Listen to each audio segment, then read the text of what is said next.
اعوذ باللہ من الشیطان الرجیم بسم اللہ الرحمن الرحیم۔ نہج البلاغہ خطبہ نمبر 144۔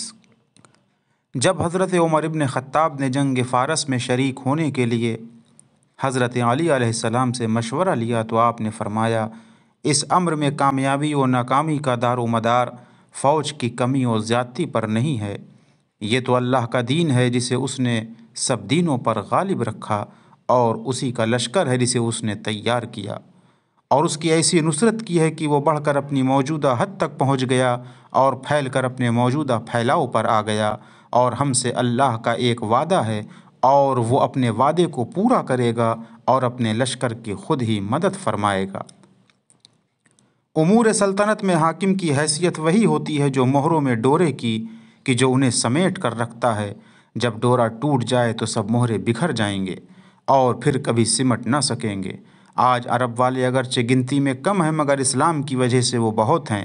اور اتحاد باہمی کے سبب سے فتح اور غلبہ پانے والے ہیں۔ تم اپنے مقام پر کھونٹی کی طرح جمے رہو اور عرب کا نظم و نسق برقرار رکھو اور انہی کو جنگ کی آگ کا مقابلہ کرنے دو، اس لیے کہ اگر تم نے اس سرزمین کو چھوڑ دیا تو عرب اطراف و جوانب سے تم پر ٹوٹ پڑیں گے، یہاں تک کہ تمہیں اپنے سامنے کے حالات سے زیادہ ان مقامات کی فکر ہو جائے گی کہ جنہیں تم اپنے پس پشت غیر محفوظ چھوڑ کر گئے ہو۔